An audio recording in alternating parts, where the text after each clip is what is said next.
Sale temps pour les cimetières. Au début du mois, successivement, Heurt et Shrine ont été victimes de vols de métaux au cœur même de leur lieu sacré. Un type de délinquance nouveau qui s'ajoute aux profanations d'ordre idéologique.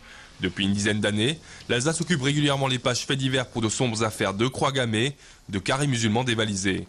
Jean-Philippe Maurer fait partie des députés qui planchent sur ce fléau. Avec d'autres parlementaires, il vient de présenter un rapport édifiant sur ces saccages d'ordre idéologique.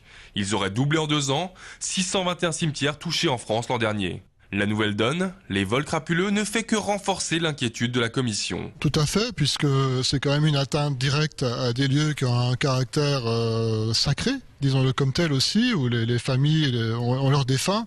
Et donc là aussi, la notion de sécurisation des lieux les plus vulnérables aussi peut, à mon avis, passer par une revisitation d'un plan départemental de sécurisation où on n'est plus sur des phénomènes isolés, on est sur des atteintes quand même massives en termes de nombre de tombes qui peuvent être touchées, dans des cimetières aussi. Et j'ai bien peur que cela ne continue en raison de l'intérêt purement mercantile de telles démarches. On parle de plan départemental de sécurisation, de diagnostic de l'État sur les lieux les plus vulnérables. Tout cela reste un peu flou. La sécurisation des cimetières est un sujet délicat. Pour beaucoup, ce sont des lieux de liberté, pas question d'y voir caméras de surveillance, vigiles ou barbelés. Au cimetière de Shrine, 215 tombes ont été vandalisées dans la nuit du 9 au 10 décembre. Un traumatisme pour cette commune de 2000 habitants. Depuis, on a renforcé les rondes de gendarmerie.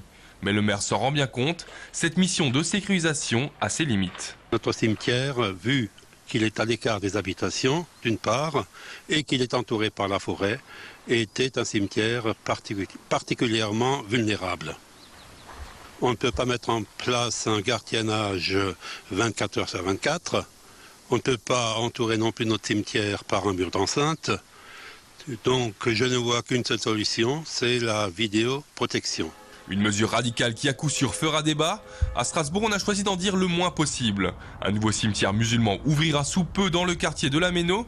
Il y aura bien un haut mur d'enceinte. Pour le reste, c'est no comment.